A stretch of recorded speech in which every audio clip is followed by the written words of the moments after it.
Come on, move! Ladies and gentlemen, welcome to the channel. Today I'm going over the M16 you forgot existed, the M16A3. Now this is a clone from the game Battlefield 3, but I'm going to talk about the real life one and the variant in game, and why I think a 20-inch gun is still relevant for civilians today.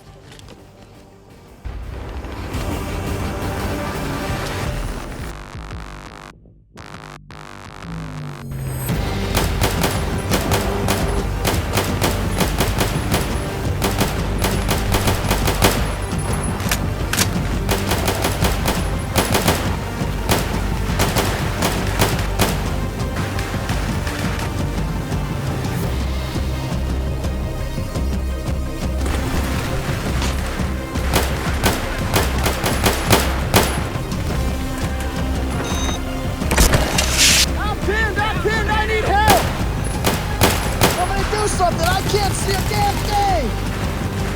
Coming back! He's coming back! Come on, move!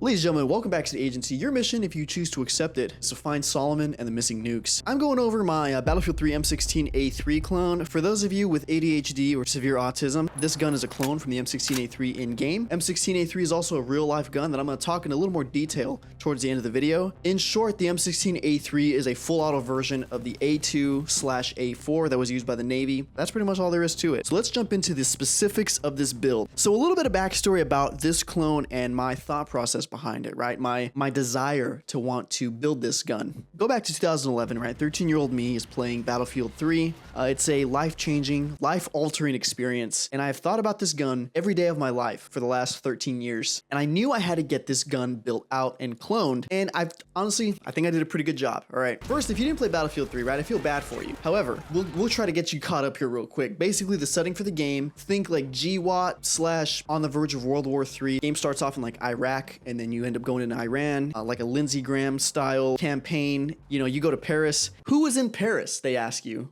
I was in Paris playing Operation Metro 24/7, 1,000 ticket servers. Me and my brother getting gunned down by people hiding in the ceiling, glitching into the ceiling with LMGs on that one staircase. If you played the game, you know what I'm talking about, but I digress. So this gun is externally, right, you might look at it and go, this looks just like an M16A4, and you're pretty much right, because it's not a perfect clone. The things that I've gotten wrong about this build are kind of all right here in the front. So just starting at the tip, this is a A2 birdcage. In the game, they actually use an A1. For those that don't know, the difference between an A2 and an A1 is the A1 is open all the way around, so it releases gases all the way around, and the A2 is closed on the bottom and open on the top. Guys in Vietnam are figuring out when they're going prone and shooting, it was blowing dust everywhere, and this one acts almost like a compensator and a flash hider at the same time. So I've just go ahead and kept the A2 on there because I think it's a better muzzle device. Next, we got the bayonet lug. The rifle in the game is actually modeled after a Colt Sporter competition, so there's no bayonet lug. The Colt Sporter competition, my understanding is that it was made at a time when Colt was cringe and they were making like civilian rifles and like rifles for the military, so some of their models did not have bayonet lugs. I've kept mine on because I'm not going to go Dremel it off.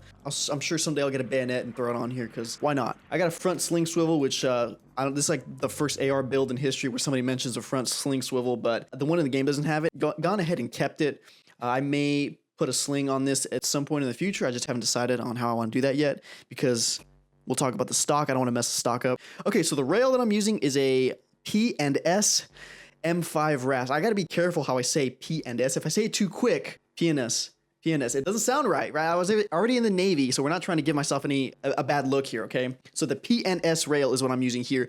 For those that don't know, you got the CAC rail, the CAC M5 RAS, and then you got the P&S rail, and they are both companies that produce the M5 RAS for the government under contract. So they're the same thing. You're gonna pay a little bit less for the P&S rail than you will the CAC. So I have a P&S on here, and then I have P&S rail covers and a P&S broomstick. It's getting real uncomfortable saying P&S. Maybe we'll just speed it up and say P&S.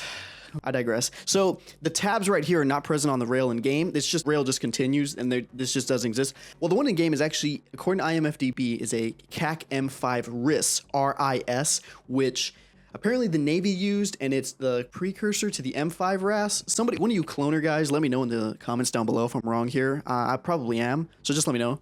So this is not a RIS, this is a RAS. The RAS, from what I understand, is a little bit better than the wrist. It locks up a little bit better, and allegedly you can put a laser on it and it will hold zero a little bit better.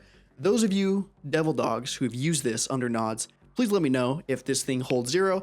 I feel like it wouldn't because it's still not free floating, but feel free to let me know in the comments. Rail covers on one side, not on the other side. Funny enough, in game, they will mount flashlights on the right side of the gun, just right over the rail covers, just glued on, I guess. You know, just classic European game developer gun things. I just got this grip pod. I'm using it to prop up the gun because that's the best thing it's for. So moving to the upper receiver. For the A3, I've mentioned there is a real life counterpart that this gun is based off of, and the real life counterpart mostly is A2 upper, fixed upper receivers, but you can also get a flat top. This is a flat top because, once again, that's what's in the game. And then I got an Aero Precision carry handle up top. For some other clone correct sighting systems you could use, the Trijicon 1x24 Reflex, the ACOG 4x32, Cobra red dot sight was a real popular setup with the broom handle and like a heavy barrel. That was like, that gun, you'd go on no shower canals with that gun and just like straight up melt people and get like 1,000 service stars for your rifle.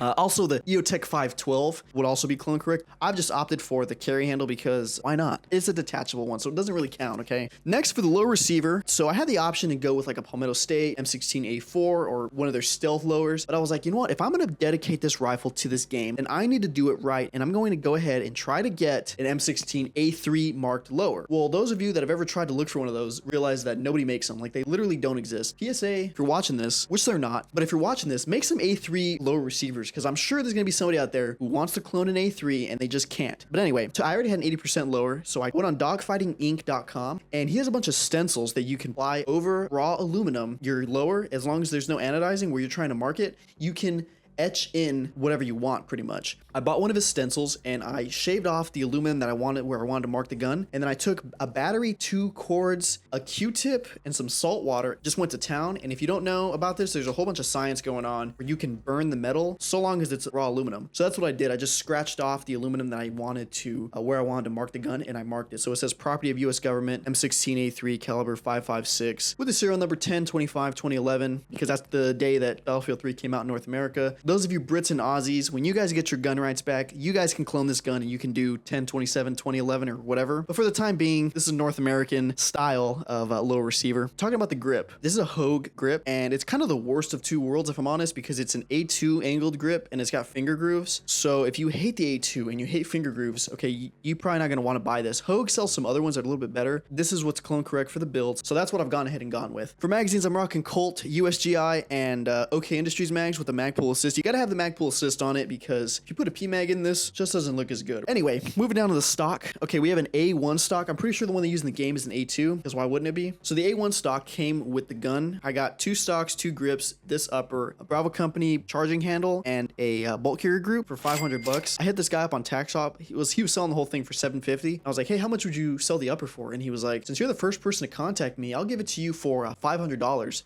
So I like quickly like whipped out my wallet, and I was like the meme where it's like, and I bought it then and there, and he sent it over. So shout out to that guy. If you're watching the video, you saved my channel. Anyway, I got some cloth wrapped around the stock. Why they do this, I have no idea why it's like that in the game, but for whatever reason, it's there. Kind of looks cool, but I don't know what the actual practical purpose is. Yeah, my wife thinks it looks like mold, and it, you know, I use a lot of Dollar General paint, so it's like all these oils. I'll like shoulder the gun and it'll give me like acne right here. But you know what? Those are the sacrifices we make for you, the viewer. So anyway, I took some burlap initially. I saw a video a few years back where a guy named Level Cap, if you play Battlefield, you probably know who Level Cap is here on YouTube, and he did a build of this gun airsoft. Well, he took burlap and wrapped his stock with burlap, so I tried that, and the burlap was just gonna fray. Couldn't really keep it on the gun. I don't know how he did it, but I could not keep it on the gun very well. I tried to use like spray adhesive and a whole bunch of different things. I'll make probably a follow-up video to this video where I go into like a little more artistic detail, and you get to watch me paint it, wrap the stock, etch the thing. I already got all this footage on the back end, so we're probably gonna put a little something together for those of you with a little bit of the tism and you want to see that kind of stuff. Anyway, so I took the burlap and I was like, okay, this isn't gonna work. So I went out to Dollar General again. There's a trend here. And I bought some Band-Aid medical wrap, and I just wrapped over the burlap. So kind of to give a little more cushion. The stock in the game looks like it has a little bit of cushion to it, so that's what I wanted. I want to add a little texture where it's like raised sections and whatnot. So that's what I ended up doing. And then the medical tape is self-adhering, and then I just took some rubber bands and then put it on the ends. There's rubber bands on the one in game anyway, so it works out perfectly. And then I took some paint, once again from Dollar General, and dry brushed it, and then mixed some water with some black paint, and then put in like a little squirt bottle, and then like dabbed it in places where I wanted the black paint to be. So that's pretty much this build. All right, so let's talk about the real life M16A3. I'm not Small Arm Solutions. I'm not Forgotten Weapons. So I tried to look for their channels for the A3 and I couldn't find anything. So I am now the default expert here on YouTube because I'm the only guy who's made a video on it. But I'm actually not really an expert. I just went on ARFCom and Reddit and tried to find as much information as I could from veterans and cloner guys. And what I've kind of put together is that the M16A3 came about at a time, I think like late 90s, early 2000s. The whole military, right? They were deciding between switching out from the A2, going to the M4, or the A4. They were going to the flat top receiver. There's a lot of transitional things going on. So the Navy was like, we don't want that burst. Get that burst out of here. It ruins the trigger. We want a full auto, M16. So what they ended up doing is taking A2 fixed uppers and putting them on A1 full auto lowers.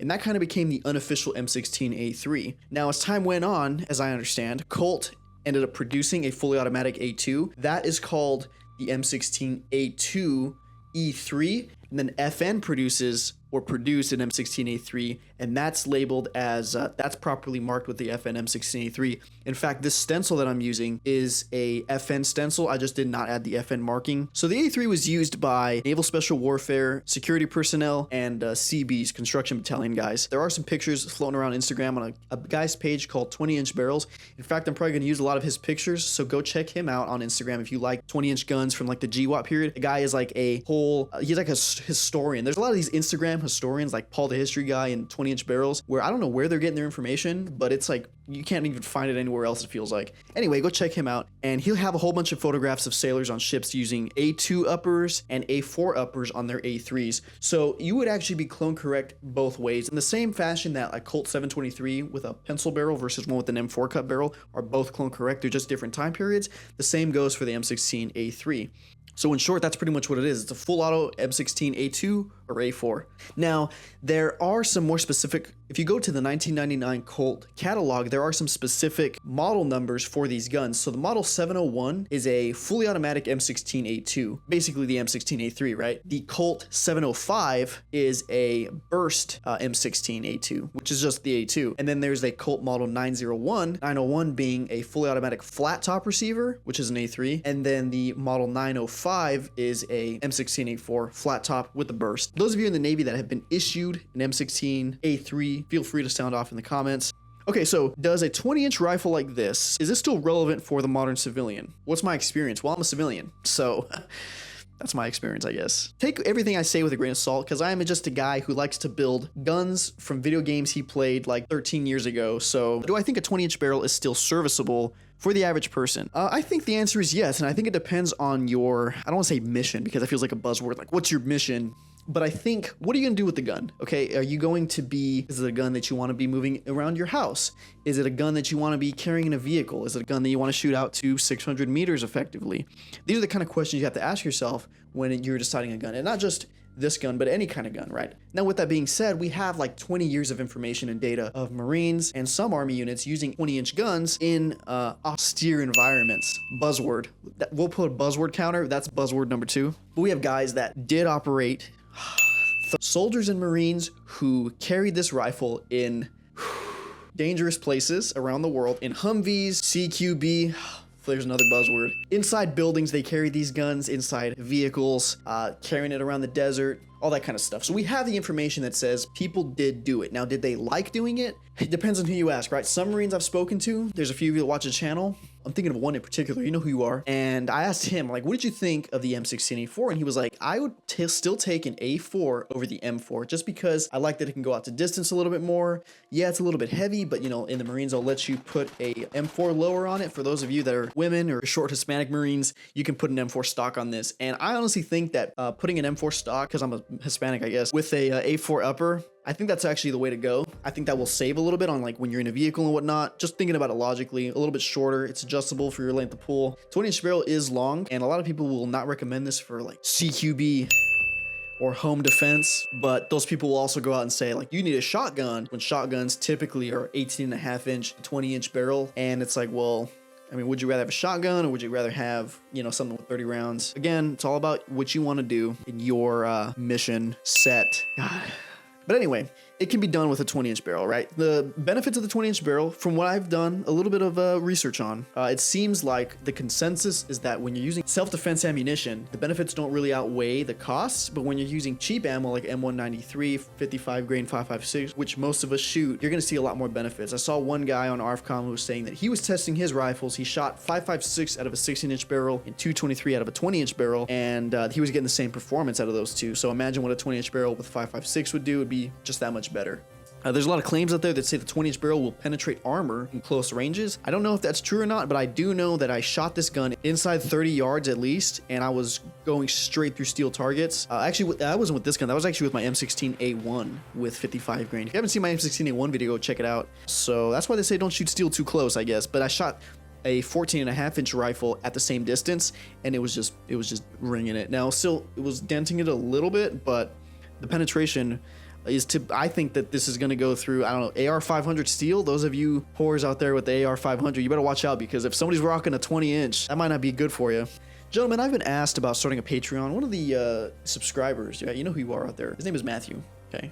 Maybe we'll keep it in. He was like, hey, dude, how do I want to support the channel? I was like, dude, all right, you want support? I'm not going to tell you no. So I made a Patreon. I got 3 different tiers. Go check it out. Yeah, you got access to a little bit of doesn't matter. The background kind of changed on us, but it doesn't matter because of the Patreon plug. If you want to support the channel anyway, I got 3 different tiers. I got a Discord chat. It's just me and Matt right now. We're just hanging out in there talking to each other. Feel free to join if you want. Gentlemen, if you enjoyed this video and you enjoy these kind of gun builds and video games, played a lot of those awesome games like I did back in the day. Hello, fellow gamers. If you played awesome military shooters back in the day, smash that like button, ring the bell if you want to, and check out some of my other videos. I got a lot of other M16 videos that you can go check out. They were a little more stupid, but hey, we're just having a good time. That's pretty much all I got. So thank you for stopping by, and we will see you on the next one.